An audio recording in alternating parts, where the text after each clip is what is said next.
就有三位講者啦，咁就有程展偉啦，就有藝術公民嘅召集人，我哋係召集人啦。咁另外有楊順卓先生啦，咁佢係藝術教育嘅資深藝術教育嘅工作者啦，同埋佢自己都係藝術家啦。咁另外就有廖偉棠先生啦，咁廖偉棠先生就係一個遊走中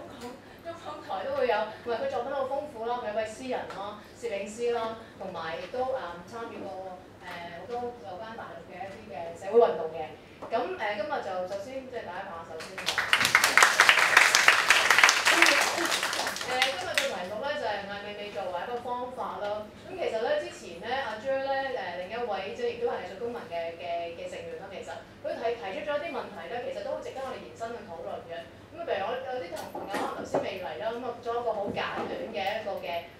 個 summary 啦。即係我覺得有啲值得大家繼續討論嘅就係話，譬如話香港可唔可以繼續成為一個獨立特行嘅城市咧？香港係咪可以成為一個擦邊嘅城市咧？香港可唔可以繼續開放呢個符號嘅網絡咧？咁作為藝術家，呢個可能係幾可以做到嘅事咯。咁同埋就係話究竟即係儘管藝術家係可以用100種嘅曲線嘅方法去表達自己嘅意見，但係其實都係用一個直接嘅方法。呢個直接嘅方法即係話唔係有一種嘅自我嘅審查嘅，直接咁樣咧係觸及一個即係現實上面嘅社會面貌嘅。咁其實如果要去即係我諗大家有唔同嘅閱讀嘅方法啦，對於所謂用艾未未作為一個方法，而我自己嘅閱讀咧，其實可以咧，我想借用咧，我上兩個禮拜咧聽到啦，蔣怡和老師啦，咁大家都會知道蔣怡和老師係即係大陸一個好重要嘅作家。佢其實上個禮拜嚟咗香港嘅，咁咧就參加咗城市大學嘅文學節嘅。咁我聽到佢有一段説話咧，令我印象好深刻，同埋亦都促使咗我更加好希望能夠咧促成咗藝術公民呢樣嘢嘅。咁佢係講到佢係話佢自己提到艾未未嘅。咁佢話艾未未其實佢係一個藝術家啦，同時係一個人。佢係一個咧好想表達嘅，只係一個有好多説話想講嘅人，同埋係藝術本身就係反抗。咁呢個究竟即係亦都係令我諗起，即係究竟藝術家作為一個創作者，同時又係一個社會運動者嘅時候，呢種嘅連結，呢個就係我認為所謂用艾未未作為方法嘅一個具體嘅做法啦。咁我唔知其實即係台上幾位朋友佢又會點樣去閱讀呢樣嘢咯？咁或者我哋聽下程展偉講先啦嚇，因為佢係最近即係我哋即係牽動咗好似翻起好多迴響嘅即係藝術公民大遊行啦，咁或者時間唔多，咁大家可能係每人10分鐘。聽唔聽到啊？係，聽到。大家好。首先掀起遊行唔係我，絕對唔係我，係有好多唔同嘅人。咁我嘗試咁樣諗法，我嘗試用呢個方法去諗咧，去介入呢個問題，就係話我會諗緊艾未未如果喺香港，或者香港有冇可能有艾未未？有冇艾未未呢種影響力嘅人咧？可唔可能做得到呢樣嘢？咁我希望透過咁樣可能或者唔可能嘅地方咧，睇翻話香港其實爭咗啲乜嘢，令到藝術介入社會嘅時候，佢遇到一啲問題咁樣去。我會嘗試咁諗法。咁我覺得艾未未本身係一個呢個藝術家，佢有一個好強嘅藝術家嘅身份，一個好清晰嘅藝術家身份。我哋會介紹嗰陣時候會介紹藝術家。明先 Connie 介紹嗰時都冇講過藝術家。即係呢個好簡單㗎啦。如果藝術家身份去達至到一個舞台上面一個平台嘅舞台嘅，呢個平台就係私人啦，包括咗博物館啦呢啲體制啦，會陳詞嗰啲作品。當我睇佢啲作品嘅時候咧，我成日覺得哇好感動，對我講好感動嘅地方啊，將一個好簡單一個平民講咗一句説話，喺慕尼黑博物館度呢個咩7年喺17年嘅快樂嘅時光係咪？呢個類似咁嘅説話，變成一個 public monument 擺咗喺個博物館嘅層次上面，去展現出嚟嘅時候，藝術家就有種啲能量可以帶到一個位置度。咁我開始到需要上去諗，翻類比度上面去睇嘅時候，翻香港嘅時候，究竟香港我哋可唔可以做得到咁嘅樣咧？就算如果假設我係一個咁樣嘅藝術家，可唔可以做到咁嘅樣咧？翻去廟私人體制上面，我覺得喺香港廟私人體制上面咧，我覺得有好多特別嘅地方唔能夠可能做得到咁樣。我哋唔係冇呢啲作品出現過嘅。如果大家有依稀記得嘅話咧，喺2年前，應該兩三年前喺 Times Square 咧有個莫文君嘅個展，大家可能佢兩三年。嗰段時間係6/4時候嘅，6/4時候嘅。咁係阿漢亞軒咧就幫佢安排咗一個樂文君嘅展覽咧，擺咗喺 Times Square 度展覽。其實我覺得佢幾大政府嘅，對於漢亞軒呢個策略咧，我覺得我懷疑張振榮有啲諗法。咁但係我覺得有趣嘅地方就係話，當一啲就算呢啲咁大型嘅作品，譬如13個粉紅友兵又好啦，擺咗喺 Times Square 嘅地方度咧，全部呢啲咧都會被展示嘅機構咧變成咗一啲消費嘅文化。全部啲人咧都係去到展覽面前咧 V 字手勢影一張相，即係影嗰個13個笑哈哈嘅相。至於入邊嘅政治內容啦，或者所謂透過一件藝術品去陳示嘅政治嘅反射咧，其實係欠缺嘅，係冇嘅，係缺失嘅。咁呢樣嘢同樣呢個類型之後，除咗一啲私營機構譬如 Times Square 咁樣類似嘅地方之後啦，去翻我哋嗰個香港嘅藝術館都係咯，我都覺得同樣地遇到一啲咁嘅問題。就算你嘅作品或者你嘅策展嘅議題點樣去關懷呢個社會都好啦，佢都好快脆變成一種淨係一種消費嘅模式。我甚至再舉多次例子啦。譬如話喺前2年，我覺得其中一個咧好政治好敏感嘅一個主題嘅一個展覽咧，好出奇地可以喺藝術館嗰度展覽，喺藝術館嗰度展出嘅。嗰個展覽就叫做《尋樂經驗》。如果大家記得嘅話，係一個對話嘅一個展覽。尋樂經驗嘅策展人阿 Grace 咧上講就話：喂，其實我哋係咪想做一個展覽咧，就係museum咧可以人人參與嘅一個展覽。不過其實呢個咧對我嚟講係一個好敏感嘅政治議題。呢個正就話你 museum 你唔能夠人人參與，所以之後先整一個展覽叫做尋樂經驗啊，人人都可以均衡地參與嘅一個問題。咁我喺度諗啦，咁係啦，咁我哋做呢個展覽，我其中一個參與者啦。我就發覺咗，我話 museum 接納咗個展覽，但係佢嘅 statement 究竟能唔能夠出現得到咧？跟住我發覺咗，原來我哋嘅 museum 咧，呢個展覽完之後咧，我哋其實有啲古仔大家冇可能唔知道嘅。如果大家記得個展覽咧，其實係有啲傷健人士嘅設施，包括咗萬人佛寺啊，包括咗導盲磚啊，或者一啲助聽嘅一啲設備嘅。喺最尾嘅時候咧，聯同咗我記得阿 Roland 啦、阿 Grace 啦，我哋一齊做咗啲 research， 即係所謂啲問卷調查。去調查咧問緊究竟我哋需唔需要去問一啲觀眾，究竟需唔需要保留呢啲設施喺 museum 入邊？咁我哋大部分人都覺得需要嘅。咁我覺得呢個係一個關於 museum 點樣同社會結合翻關係嘅一種態度。咁但係跟住落嚟咧就係 LB 展覽，就將所有嘢拆晒佢，將所有嘢都拆晒佢，一件都不留。好啦，咁跟住包括咗所有設備都唔會再用啦，唔再保留啦，咁樣去。咁對我嚟講，我覺得呢種形式嘅博物館嘅話，點樣可以陳示得到類似艾未未嘅一啲作品咧？咁樣去對社會做翻一個反訴嘅作品咧。跟住呢個故仔未完，去到最近嘅由恒基兆業贊助嘅一個展覽，就叫做咩藝術全接觸啊，咩可以摸住嗰啲羅浮宮嗰啲複製品咧，去摸嗰啲展覽咧。好，因為今次咧係恒基兆業啊，所以咧佢哋又鋪翻導盲磚出嚟，又翻導盲磚，咁又好似有翻個社會面向關懷。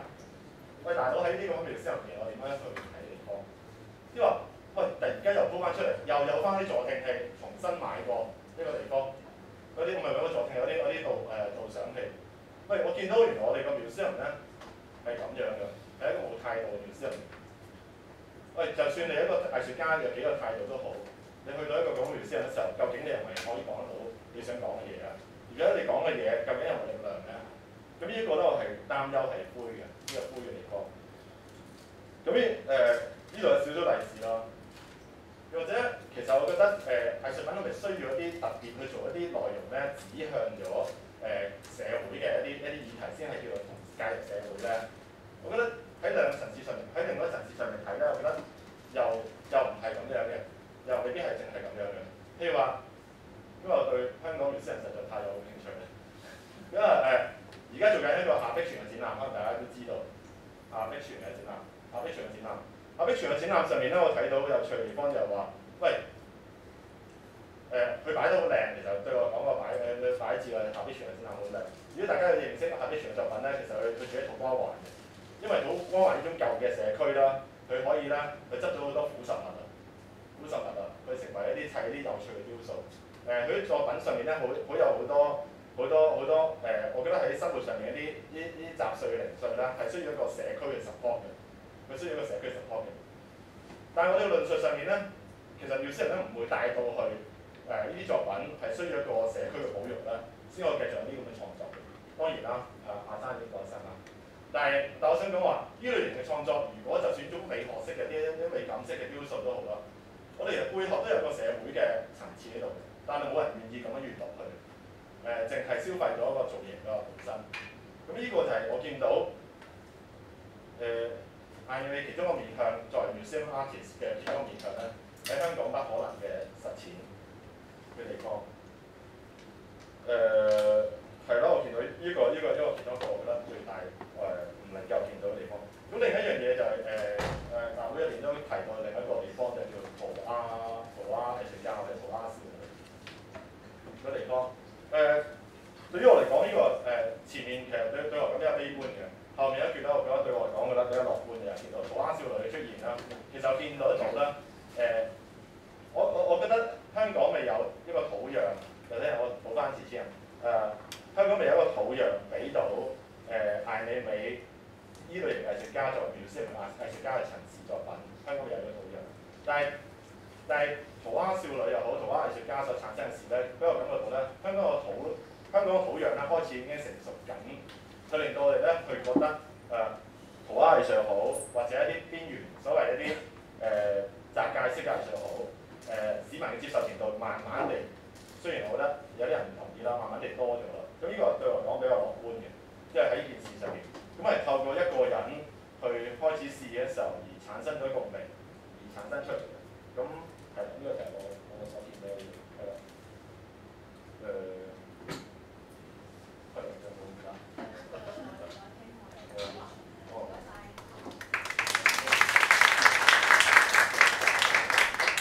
咁啊，都頭先有晒灰暗啦嚇，咁佢講到似乎香港嘅消費嗰種嘅即係對藝術嘅消費嘅態度係好容易餓食咗某一種即係藝術家自己起動嘅能力嘅，以及嘅體制裏面嘅一啲局限啦，令到藝術家咧亦都好難去真係，即使你有呢個面向，都唔能夠成為一股力量。咁但係我哋另一位嘅講者咧，可能從另一個角度就係從一個藝術家嘅道德。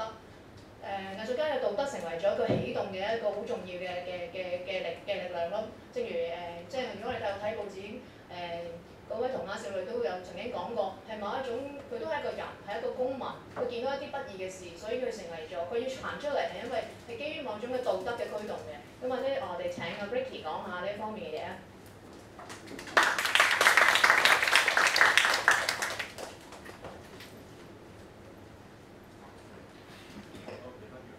我成長喺70年代，咁喺嗰個時候咧，法蘭克福學派嘅新馬克思主義者 Herbert Marcuse 咧講一句説話咧，就都影響我大半生人嘅。咁嗰句説話咧，去到今日我都仲係覺得好有意思嘅，就係佢話道德嘅激進咧，就係政治嘅激進。當我睇公民調查嘅時候，個鏡頭望住影住譚作人。佢對住個鏡頭講，佢話我見到四川嗰啲小朋友死咗，我晚晚都瞓唔着，我好唔安樂。我覺得有啲嘢我要做。嗱，究竟譚作人佢唔係藝術家，佢真係個普通嘅平民。佢呢種咁嘅道德情操，個高尚嘅道德情操，佢唔係話淨係我幸福就得啦。你哋死咗啊，你唔好彩啦咁。佢要覺得佢要做啲嘢。去幫呢班小朋友還翻個公道，俾翻個名佢哋，想知道佢哋死佢係邊個？乜嘢令到阿譚作人呢一種咁嘅道德情操咧？第二樣，佢仲要有道德勇氣，佢仲要勇氣行出嚟，我去查，我要查呢班小朋友個名。佢唔係一兩個星期，佢唔係一兩個月，喺度堅持咁查到當局話要阻佢，要拉佢、鎖佢、嚇佢，佢都要堅持去查。就係源於一樣嘢，佢晚晚瞓唔着，佢覺得呢班小朋友咁樣死法好無辜，就係呢種道德嘅良心同埋嗰種道德嘅勇氣咧，驅使佢做呢個行為，去做一個公民調查。到最後，佢錯誤列格。我喺呢個花兒為什麼這樣講嘅最尾結尾嘅時候，個鏡頭望影住阿譚作人喺一個即係兩個欄杆，即係點講啊？就地方着件嘅囚犯嘅衫啊咁樣好。個鏡頭話啊，我哋出邊好多人咧都好支持你啊，好讚賞你啊，好為你自豪啊咁。咁譚作人佢最尾佢只係講一句説話啫，佢話：請你幫我轉達3個字俾我屋企人，對不起。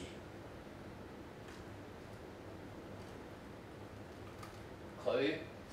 就係同佢家人講對不起。我有時睇到譚作人佢嗰種道德嘅勇氣，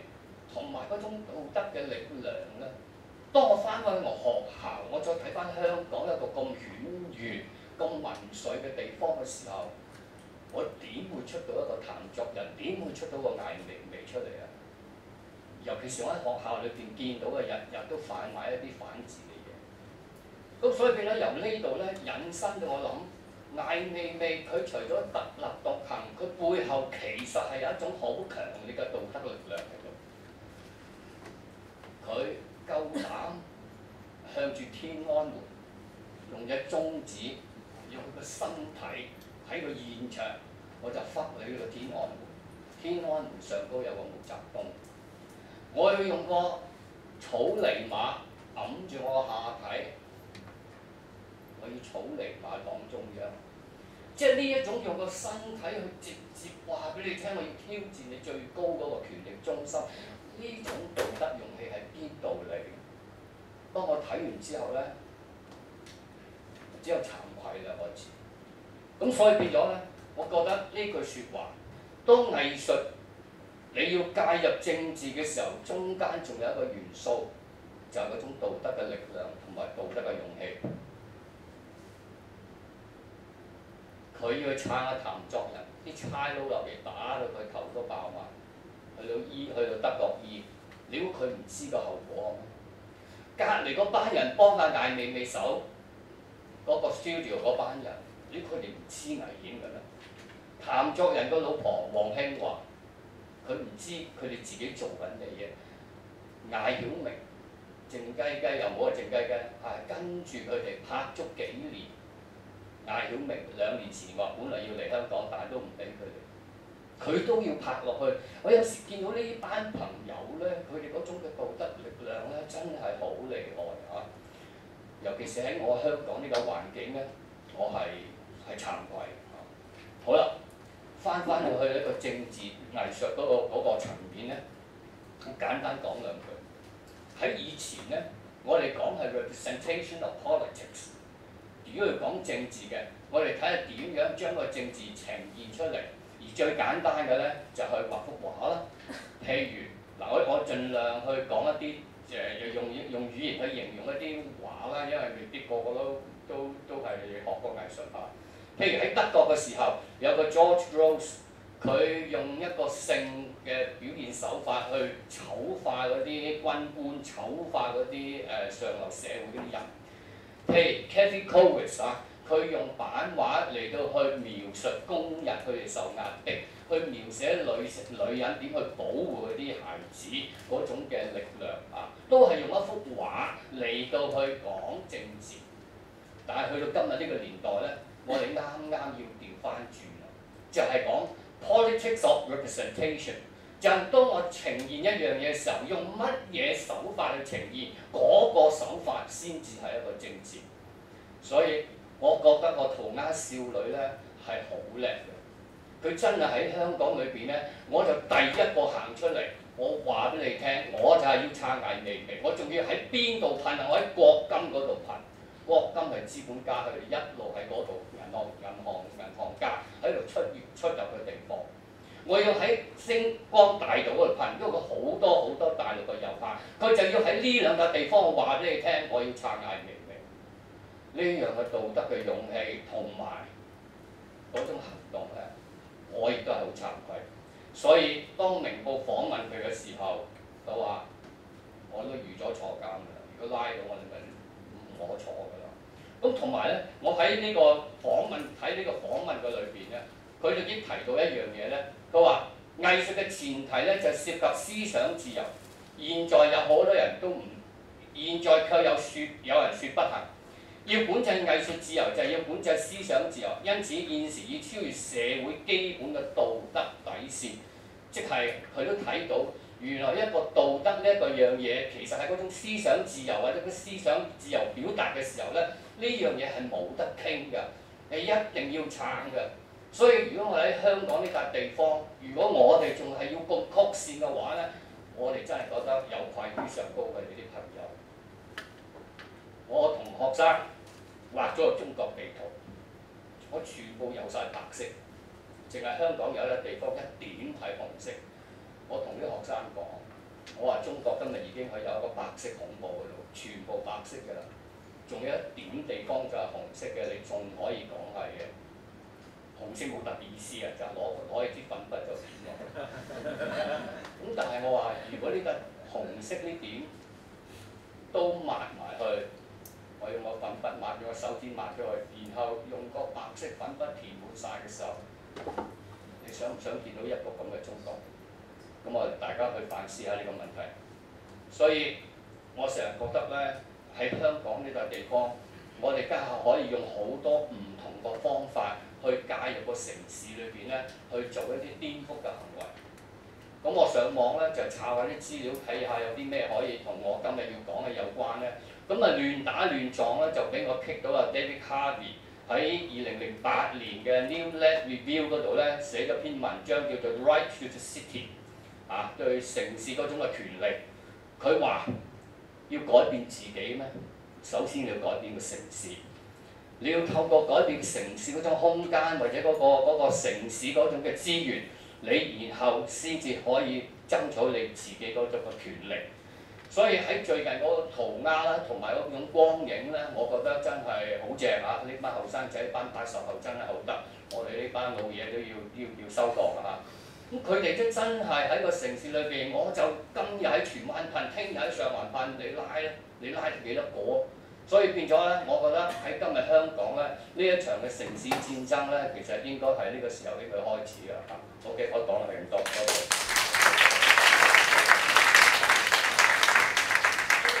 咁究竟香港呢個紅點喺整個白色嘅中國裏面可以扮演一個咩角色咧？或者可以由廖偉棠開始同我哋講下。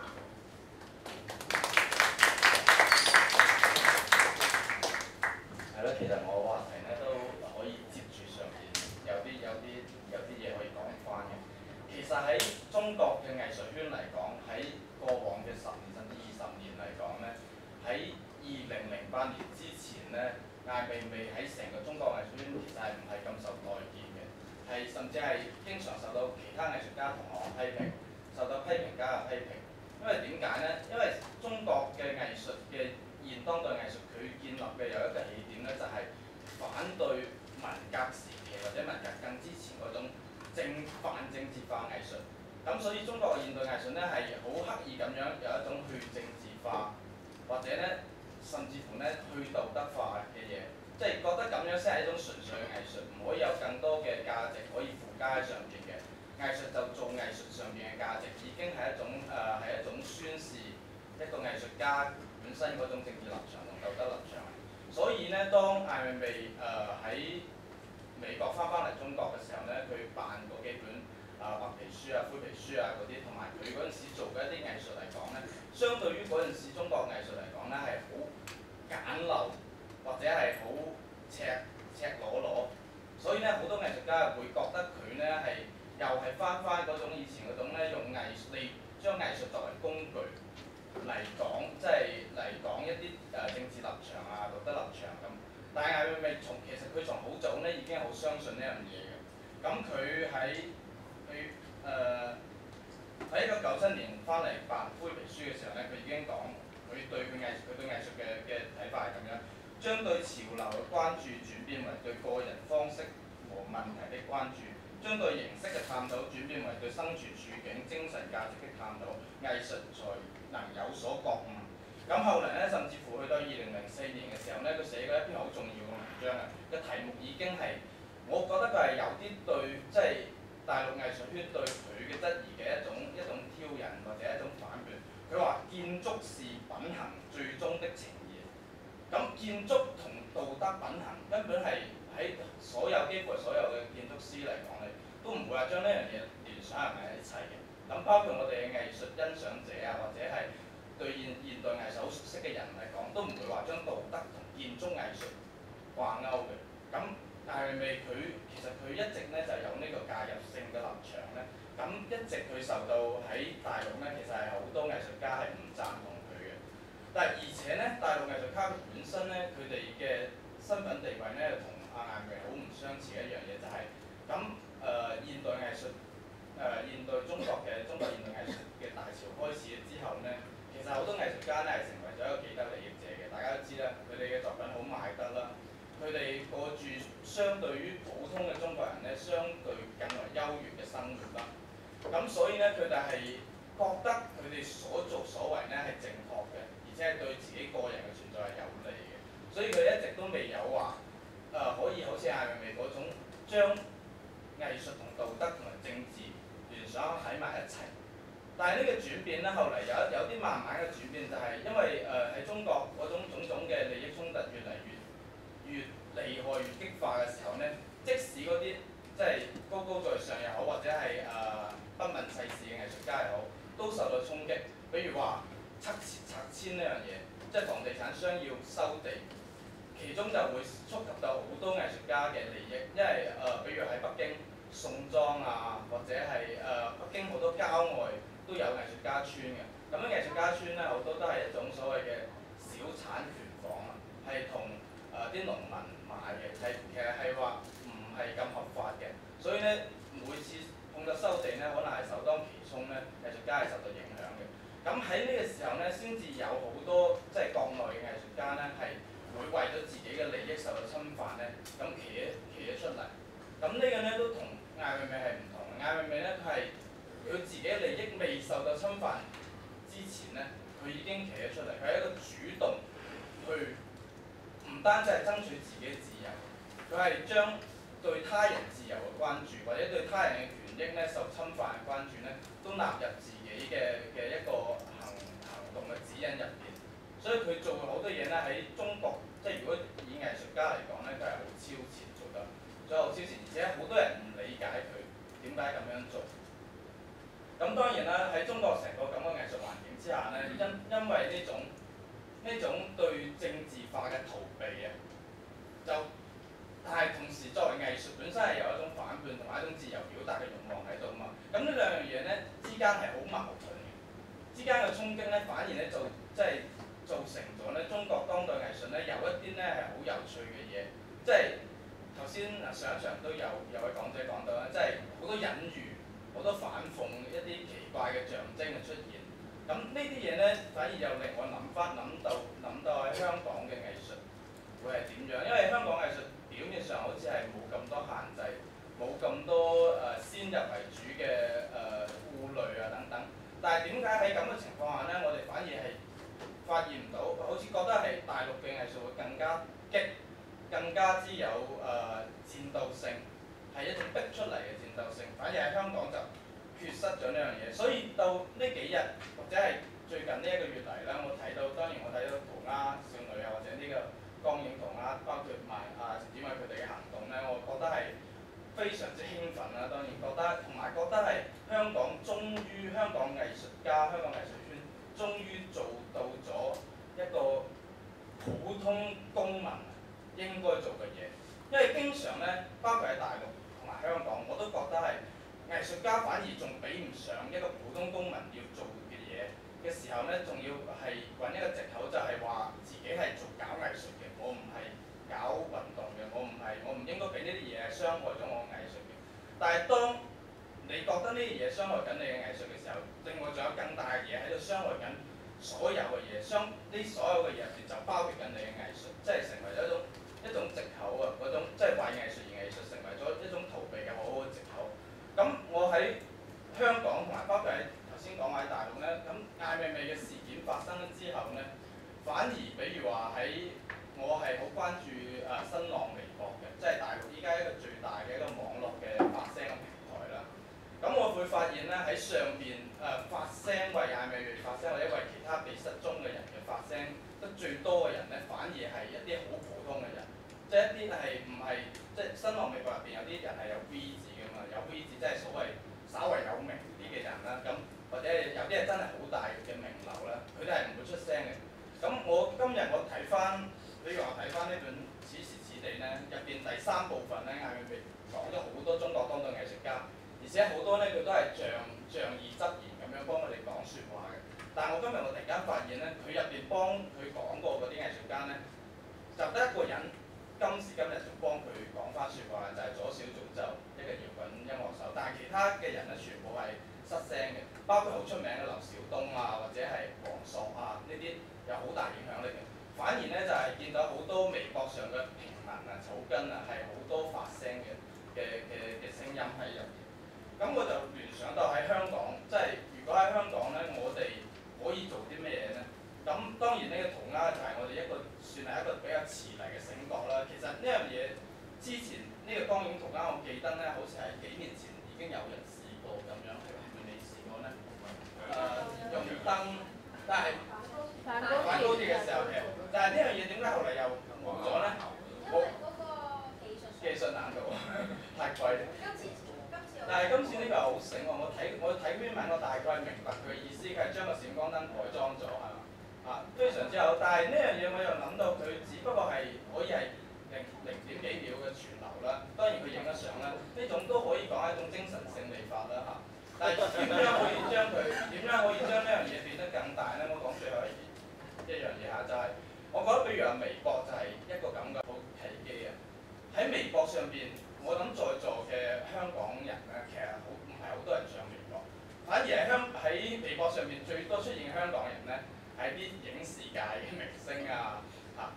我見過即係我微博上邊嗰啲互相關注嘅好友入邊，講得最多即係最激進嘅，或者係最願意俾佢談作人嘅時候會出聲，艾未未嘅時候會出聲啊，有黃耀明，有杜汶澤，有彭浩翔。即係佢哋嘅影響力係好大嘅喺大陸，佢哋有即係成100萬粉絲嘅有啲人係，所以當佢哋都可以咁樣做嘅時候，點解我哋比如話在座諸位香港嘅藝術家、香港嘅社運界嘅人士，點解唔利用呢個平台咧？呢個係一種我覺得都係一種塗鴉嚟嘅，即係比如話利用微博去塗鴉。點解我會係比較樂觀少少看待呢種即係大陸呢種禁言嘅制度啊？即係我哋嘅嘢會被刪啦，但係我覺得咧唔係話鐵板一塊嘅。比如話我有時候想講啲嘢咧，係可以存留10幾分鐘，或者存留甚至係啦10幾分鐘。唔係啊，存留呢10幾分鐘已經好多人去傳播佢㗎啦，即係佢嗰個傳播速度係好快嘅。同埋我會提醒啲人，你哋唔單止唔好就轉佢，唔好就咁傳播佢，你仲要自己。就係啦，所以落嚟跟住自己再發，因為比如有啲人可能，比如我可能已經俾人監視住㗎啦，所以好快就會俾人剷除。但係如果有一啲，比如普通人，點解頭先我話普通人有更多嘅聲音可以發得出嚟？因為佢冇可能監視咁多人㗎嘛，佢冇可能每個人佢都去睇住㗎嘛。所以如果個個人都好似，比如話頭先舉例嗰幾位名人咁樣，都去發聲嘅時候咧，咁呢種塗鴉可能更加遍及，即係成個虛擬世界咁樣，然後蔓延到去大陸咯，比如話嗰個前2日嗰個用閃光燈呢個塗鴉嘅，我就先係用文字傳播，即係用文字描述，因為圖片好快就會被刪嘅。咁我用文字描述咧，竟然都存留咗一日，所以就轉咗好多條咯。但係後嚟，即係當然好多人要求我上相咧，有圖有真相啊嘛。咁但係一上相咧就好快就俾人刪咗啦。但係我又見到有啲人真係佢識咗落嚟咧，佢自己再發出去嘅。即係我喺最後我想講一樣嘢就係，我覺得我哋應該要利用呢樣嘢。其實新浪微博入邊咧，我嘅感覺冇一啲負責呢個劊子手、負責刪嘢嘅人咧，或者甚至包括微博嘅創辦人本身，譬如話佢有一個管理者有啲嘅老陳。咁其實佢哋嘅思想咧，唔係話佢都係被逼去做呢種刪減嘅工作嘅。所以你如果能掌握到嗰種技巧嘅話咧，佢可能會盡可能咁樣俾你流傳嘅。所以我哋可以利用呢樣嘢咧，唔單止話將個塗鴉局限喺香港咯，當然我哋香港可以盡可能係將佢做得更多啦，但係如果可以利用一啲咁嘅途徑咧，蔓延到大陸去咧，所以我哋咪睇到喺廣州同埋喺安徽都有人咁樣做咯。我覺得佢哋係受到啟發嘅，有受到香港嘅啟發嘅。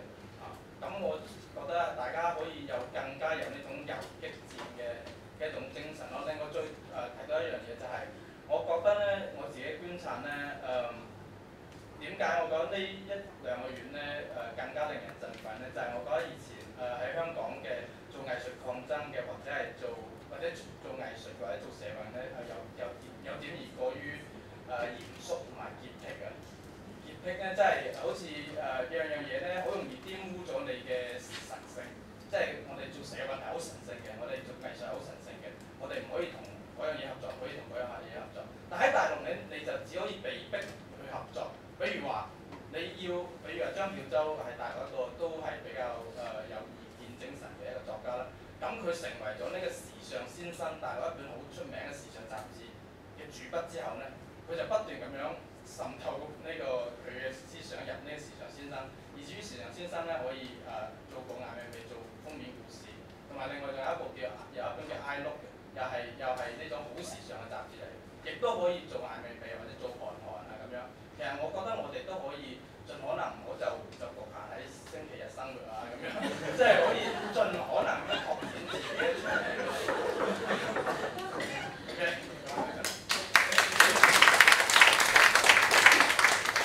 咁我覺得而家就開放台下時間啦，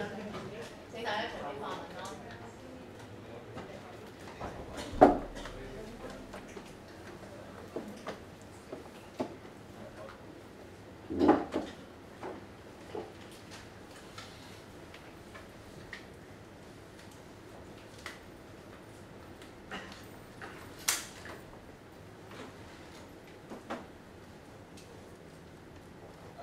唔好意思，我個中文好渣，所以我要用英文，希望大家唔介意。I think we spent a lot of time initially talking about Ai Weiwei and what kind of person he is, and then we spent a lot of time talking about kind of the relationship between. Well, we kind of spent a lot of time talking about Ai Weiwei as a person and what kind of ethical significance his art has, and also about, the relationship between art and politics and demonstrating civil disobedience. And I'm kind of wary about reducing this all to a question of individual conscience and individual choice. Like if you perform a political act or if you create a work of art, then that is an expression of your ethical position. But I think that, if we think about the real power of the graffiti that's been populating our city over the last few weeks, and the Mutleifa Gakmeng, for instance, what I find really, really fascinating about these phenomena is that this lady was saying at the very beginning that in China there's no civil society. Like, for me, I think that civil society is actually a bit of an outdated concept. I think in our society, civil society is a very 20th century concept, It was, in the 20th century, political states wanted you to participate. They wanted you to come out and tell them what you want. They set up these channels of feedback for you to participate. This no longer exists. Even for us Bat Sapao, we don't know who the public is. Every time we go in Yaohang, we don't know how many people are going to show up. We don't know where the public is. We don't know if they're sitting at home watching TV, if they're sitting at home listening to the radio or whatever. And the state has even less of an idea of who the public is. So in between the state and the public, all of these channels of participation have disappeared. And what the real power of the graffiti and the Mutleifa Gakmeng is the graffiti is kind of like a trace of something that has disappeared. It is like a kind of visible appearance of something that has become invisible. And it makes this space a kind of haunted space that we walk through. It's haunted by the ghost of something that has disappeared. And it's the same thing with the Mulay Fakat. It's kind of like, it's sort of like a virtual revolution. It's like an absent revolution. Nobody knows who is behind it. And that's the real power, and that's what really strikes fear into the hearts of our governments today, is that they have no idea what's happening on the ground. 即係好快咁樣做一個翻譯。我喺度做一個翻譯，如果我講得唔啱，或者各位朋友可唔可以更正我？呢位朋友講到其實可能係我哋嗰個民間社會呢個 concept 其實係已經落後啦。我哋應該講緊一個參與式嘅社會，而呢個而家我哋嘅社會就係話個人如何參與公共事務嗰個渠道已經消失咗，而令到佢覺得好 fascinating 好正嘅地方就係覺得graffiti 同埋或者係嗰個光影少年嘅將嗰啲原本消失嘅嘢成為咗可能，成為可見，係咪？我嘅翻譯啱唔啱啊？咁你嘅問題對唔住，我聽唔到你最後嘅問題係我係一個評論嚟嘅，其實係或者台上有冇人想回應，或者其他朋友係想回應？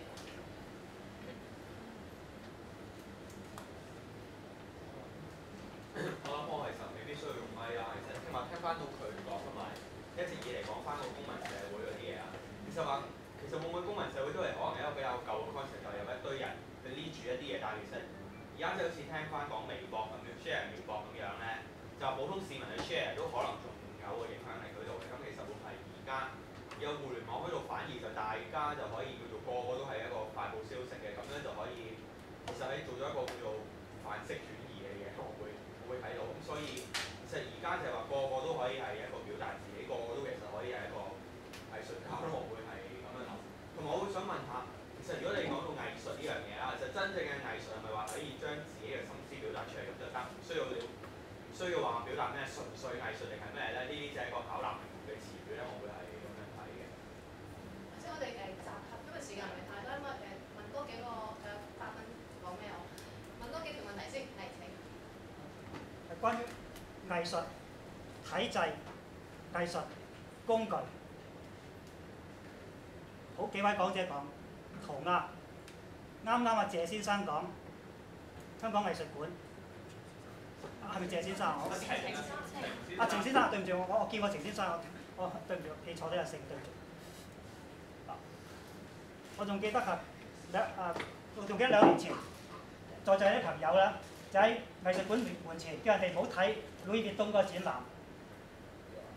第一節嘅時候，蔡小姐就話攻陷咗 Louis Vuitton 嗰個地盤，大家唔好咁樂觀。藝術種體制嚟，即係 accidental 嗰啲友仔，嗰啲咩教授專家，佢話Andy Warhol 嗰啲洗衣粉盒係藝術品，於是就有人收購，有人珍藏。藝術一個體制嚟。嗱，我專長係文學，1960幾年，哈佛大學嘅 Harry Levin、耶魯大學嘅 Lionel Trilling 已經話文學係一種體制 institution， 教授教嘅就係文學。嗱，阿廖先生係詩人啊，你好明白，即係長期來有人將文學當做工具啊。嗱，用李柱銘嘅講法，中聯辦利用原民主黨過橋抽板呢就係工具啊。咁藝術品可唔可以有長啲嘅價值咧？嗱，呢個先係真正問題。第二個問題就係體制嗰度打破體制好困難。嗱，假設我係神父，我係牧師，我星期日守禮拜，我教堂坐唔滿，咁我就要傳福音啦。傳福音嘅時候要問自己啊，你講民主講藝術，要講俾人聽。喂，你信民主，你愛藝術啦。咁要問下自己話，藝術是什麼？民主是什麼？係好好嘅練習嚟。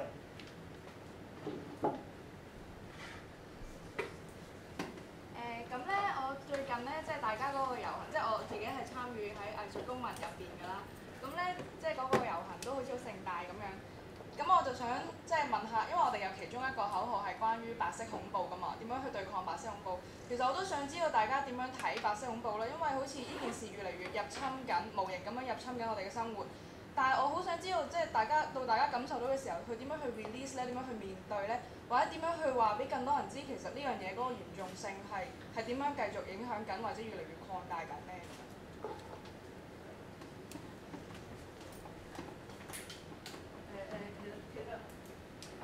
其實我想回應一樣嘢，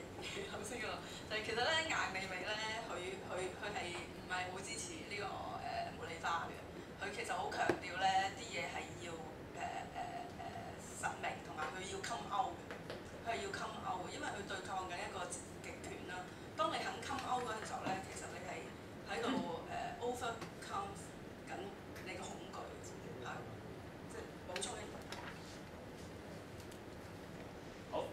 仲有冇？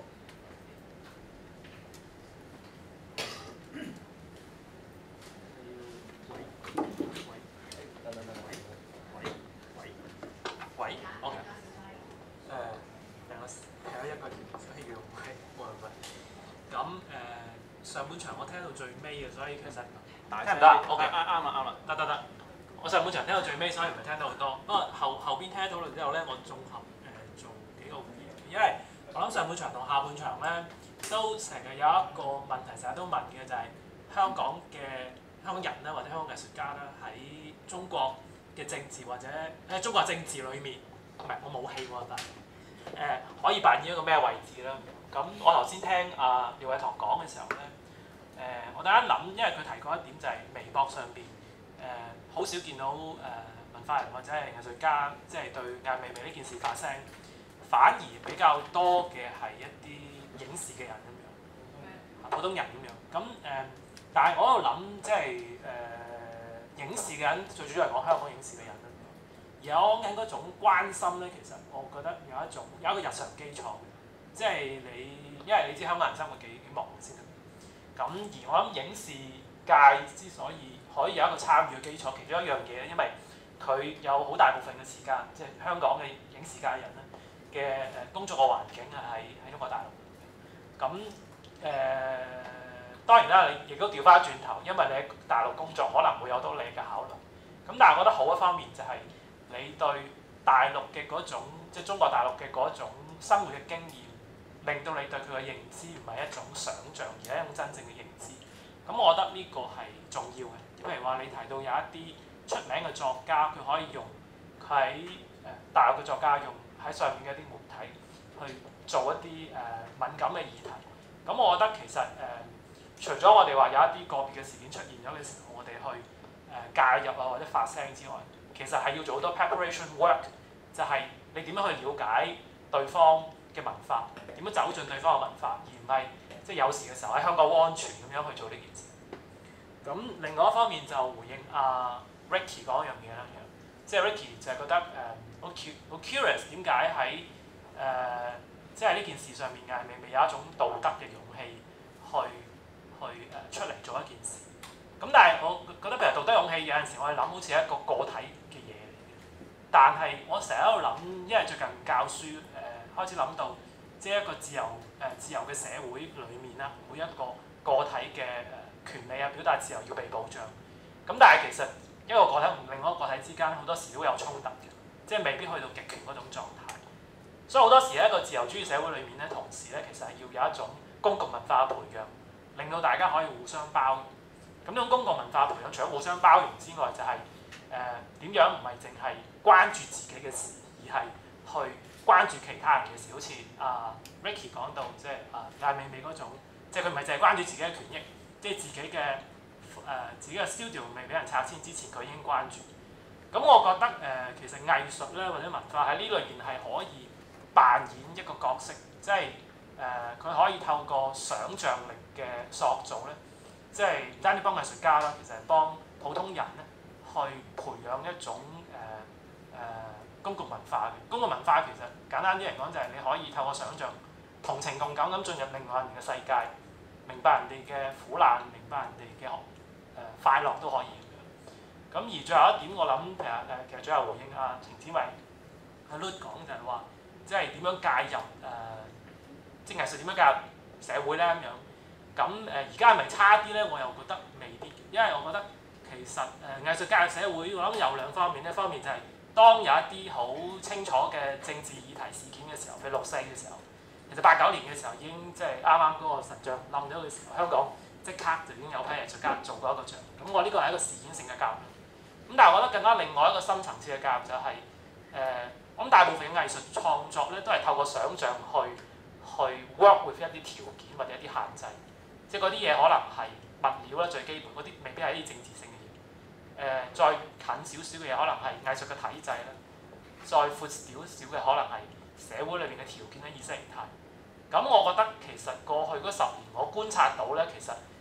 透過文化藝術去介入社會係越嚟越多嘅，而介入嗰個層面咧，唔單止係我哋講一啲事件性嘅介入，譬如早幾年07年、06年講緊Times Square 或者公共空間嘅運動咧，其實係我覺得好樂觀嘅，即係見到有藝術家即係有一個意願，亦都有個方法，用佢哋嘅方法去介入，即係所謂日常生活裡面嘅一啲被抑壓咗嘅一啲領域嚇，即係佢原來大家先知道公共空間係可以大家可以去介入嘅，唔單止係藝術家，而係市民都可以介入嘅。呢個係我講提嘅3點。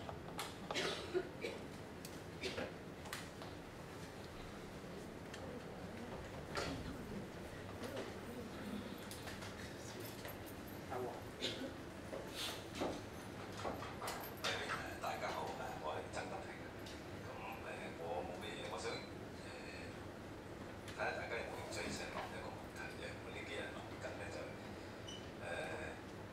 藝術家咧由幾時開始咧，即係呢個年代咧，或者為乜嘢咧係咁想人見到自己嘅作品同埋聽到自己嘅聲音？將呢幾日就諗緊呢個問題，有興趣大家可以一齊諗。多謝大家。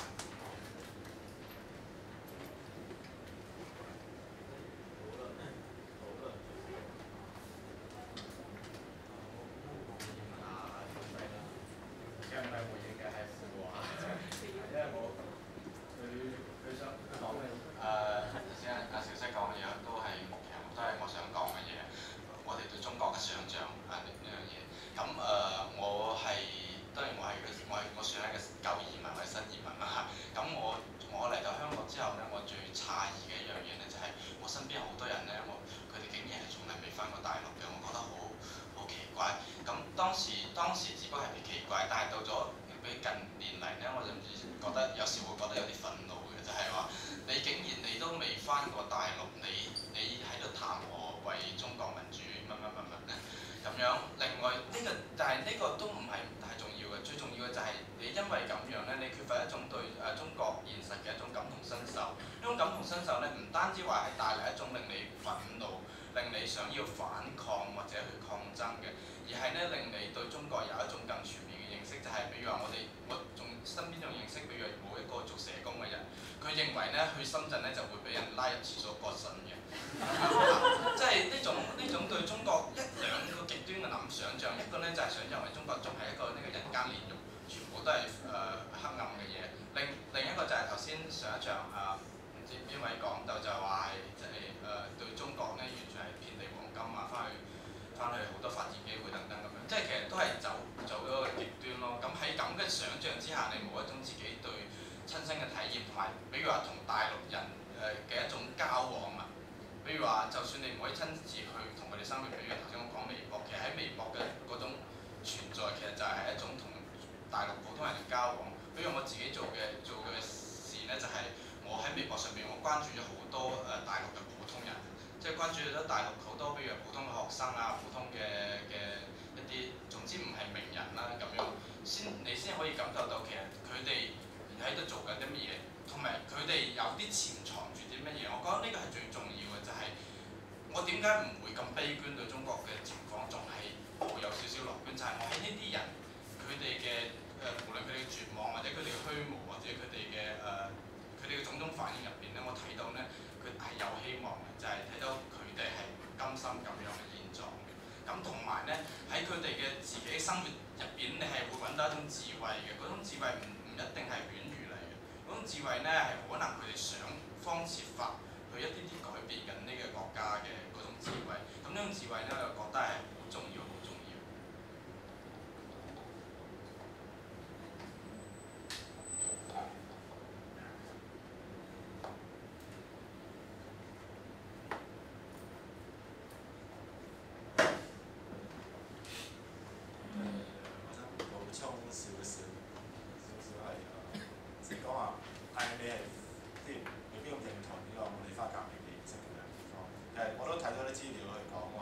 誒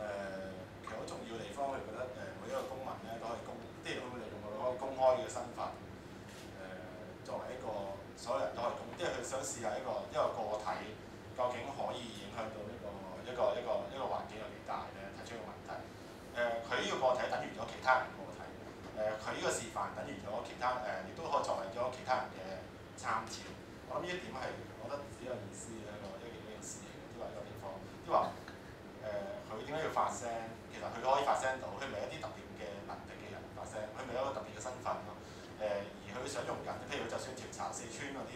地震嘅學生嘅名單都好啦，佢就根據法例去揾嘅啫。我想問啲學校，你俾啲學名單我，法例上面你應該要俾到我嘅。咁佢用緊一個喺個框架以內，大家都可以用得到嘅地方去做呢件事咯。咁我覺得喺呢個位置上面，我覺得藝術家或者公民都好啦，佢哋做咗個咁樣嘅作為公民啦。咁係咯，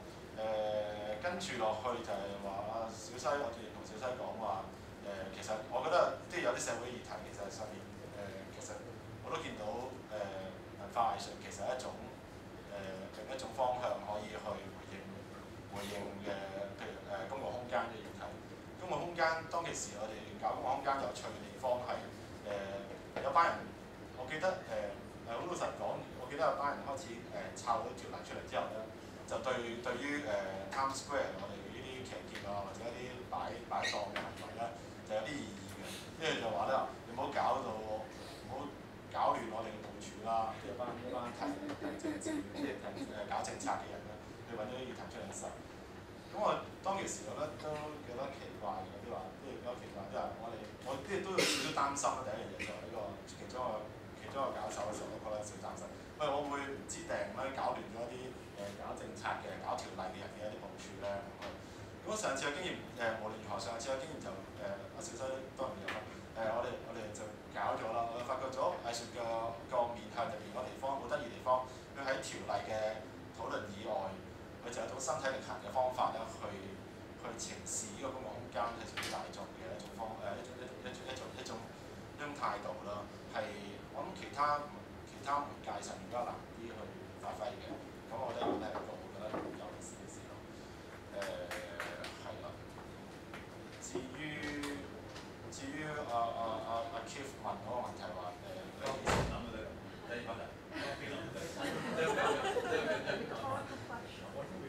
因為我而家唔識答。佢叫我翻屋企講。講啊，係講。有啲時間咧，大家可唔可以再嚟一個有冇問題？我想答啊！我願意做曾教授嘅學生，我試下答嗰個問題。我學法國文學，我知道浪漫主義嘅作家基於基督教嘅傳統，覺得自己係先知，要代替人民發聲。好啦，點解印象派嘅畫家就係畫歡樂今宵咧？可以得到解釋嘅。嗱，你問下文化研究嘅教授，巴黎公社之後，巴黎嘅人口少咗1/20，死咗坐監流放。嗱，我唔會怪印象派嘅畫家畫歡樂今宵嘅。嗱，講埋你呢兩句我收聲。舊年《蘋果日報》有一個頭版，畢加索、包爾拉畫嗰張傑作賣個天價。嗱，死咗咁多年仲賣個天價，我唔知啲文化研究嘅教授點講。1927年左右啦，Picasso 係法國收入最高嘅畫家之一。嗱，所以有錢包爾拉。咁但係唔係個個包爾拉都有傑作㗎嘛？香港咁多人包爾拉。咁呢個就係靈感問題啊，或者係阿廖思仁佢哋做文學搞藝術創作一個靈感。嗱，點解有靈感？嗱，呢個我唔識答啊，呢個我唔識答。包二奶咯，有時你就算你好有錢，你都冇真愛嘅。你冇答到問題啊！即係Picasso，嗱，佢雖然一生好多個女人，但你好難證明佢冇真愛。喂，早兩年香港大學就展覽，唔係3年前，香港大學展覽過一系列嘅嗰啲版畫，其中有好多個係佢嗰個二奶 Marquise de Sade。好，唔該晒啊！好，講下小華嗰啲嘢講。其實我冇啊，我其實想分享一樣嘢，即係我只係大聲啲。好啊，其實都唔係分享一樣嘢，不過就係最近即係個腦諗緊嘅一啲嘢啦。咁其實就係即係點樣講咧？咁我因為參與藝術公民咧，即係同埋由藝術公民推出嚟嘅系列活動咧，都係一啲好龐雜嘅人嚟。咁首先藝術公民就係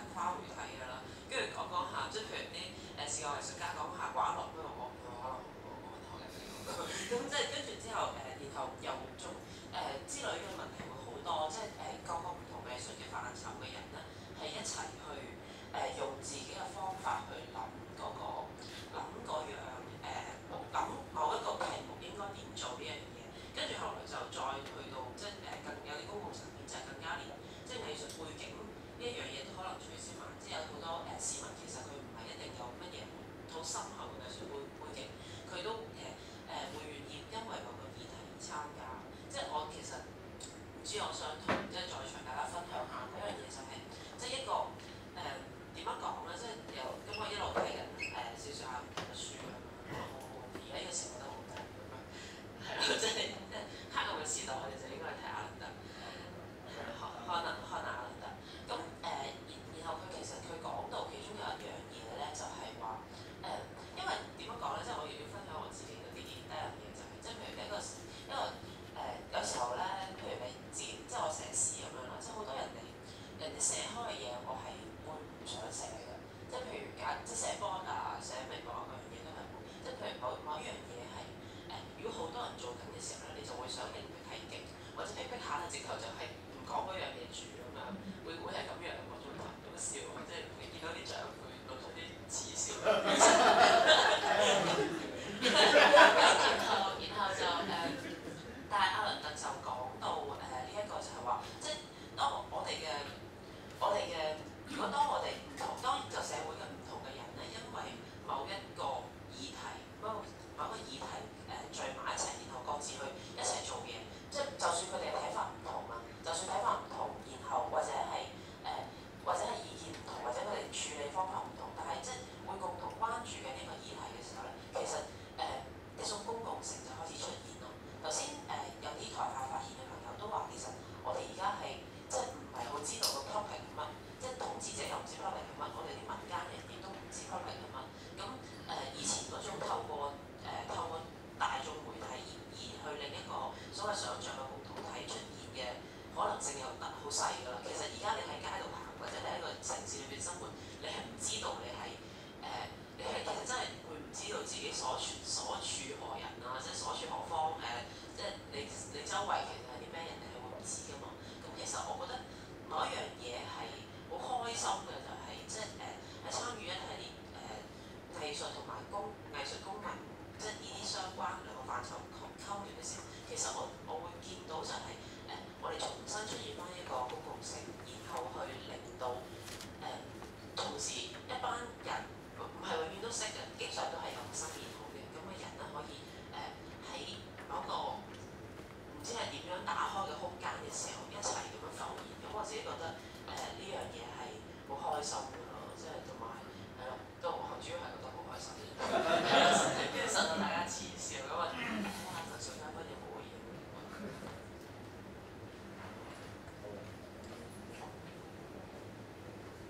可以小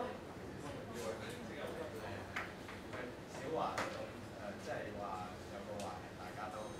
好多人講，我就唔想講。呢樣係我哋每個人嘅，即係每個藝術家嘅一個通病嚟嘅，即係會覺得咁樣係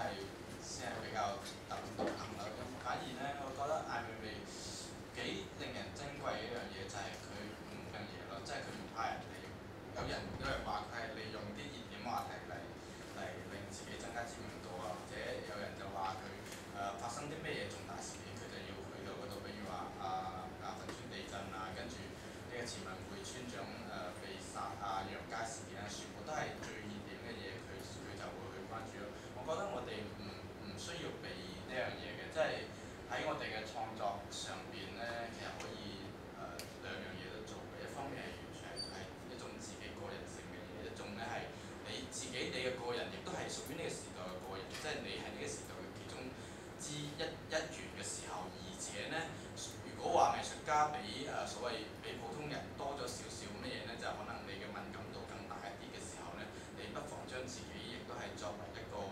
溫度計啊，或者係一個試針，有時咧就將自己出讓一下俾人哋嚟用，都係好嘅。咁其實我頭先講落一樣嘢，我今日咧睇翻本書咧，有一句嘢好正，我覺得同個主題好啱嘅，即係點解呢個塗鴉少女呢樣嘢。咁有人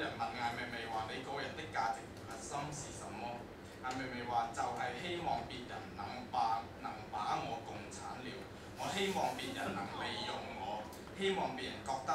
他有用處，我可以用他一下。我覺得依家我哋大家真係可以用艾未未咯，即係即使藝術好怕符號化，但係我覺得喺呢個時候咧，我哋不妨又利用呢個符號化都可以做到啲嘢咁樣啦。就呢個時候唔可以咁太顧及藝術佢本體嘅一啲規則。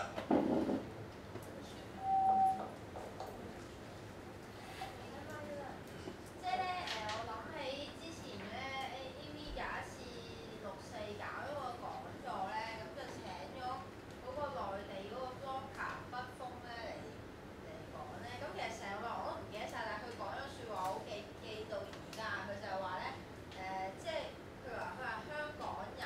即係佢喺香港嘅環境底下，如果即係譬如講到中國好慘，好多問題或者好大壓迫，咁如果香港人係悲觀嘅話，香港人悲觀嘅話，其實係唔道德嘅咁樣。咁我成日都記到而家呢句説話，因為嗰個條件其實真係會可以同內地好唔同。所以我譬如我推到呢一下就係話，點解藝術家要表達，或者唔係藝術家，或者作為一個人，點解必須要表達就係、因為我都會覺得，如果喺香港呢個環境底下唔表達，或者唔去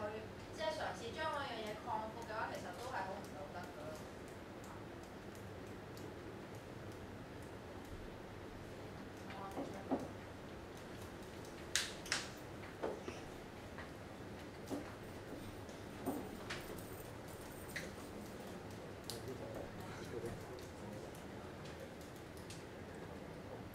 I just wanted to say something about, now that we're talking about using Ai Weiwei, which I think is a very interesting concept, because, I mean, when we think about the kind of political function of art, you know, I mean,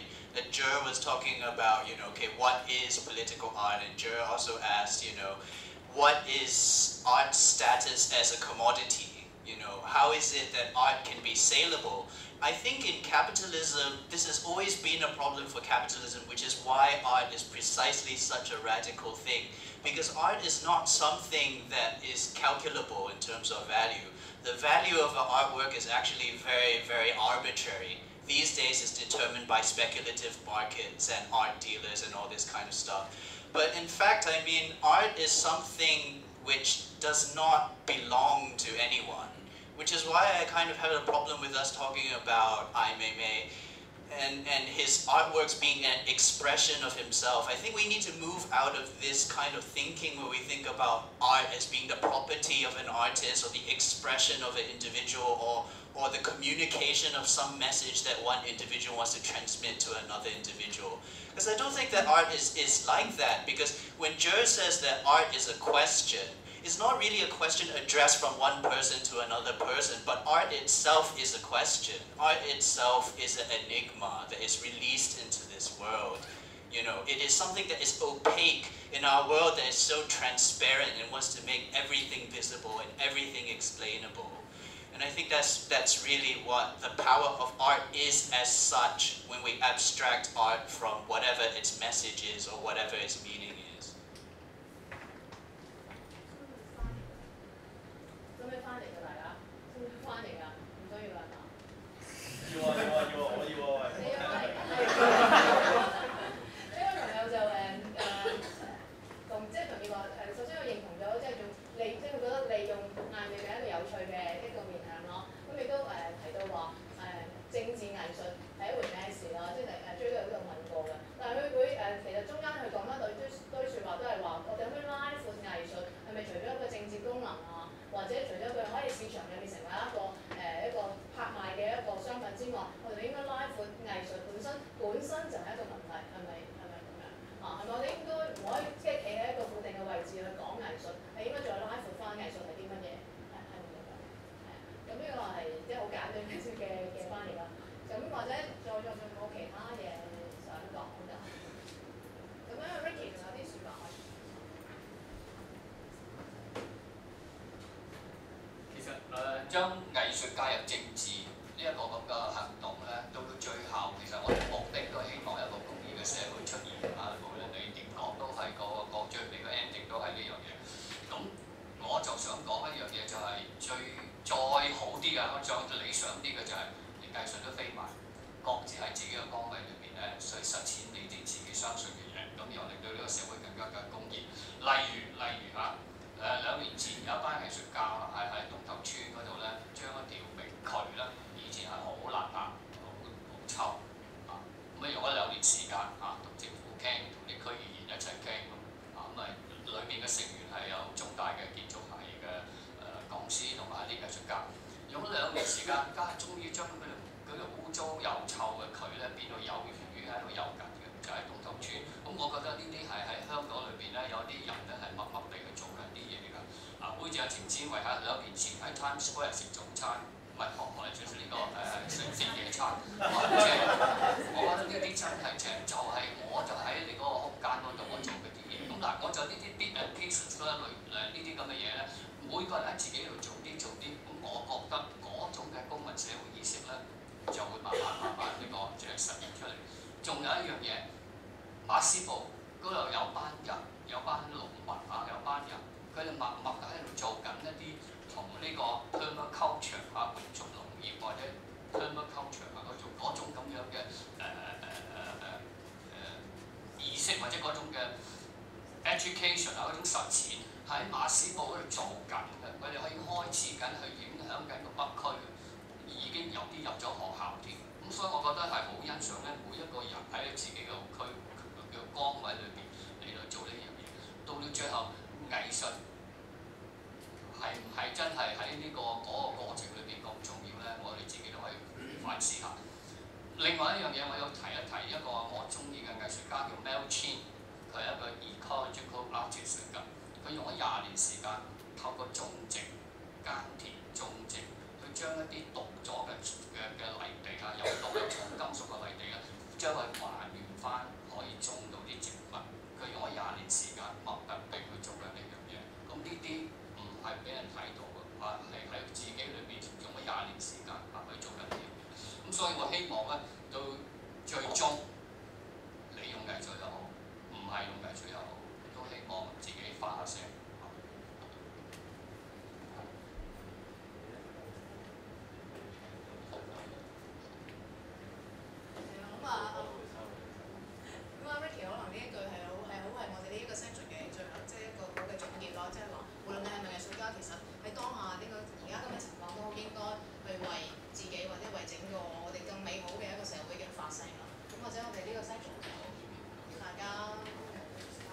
係啦，完㗎啦，今日就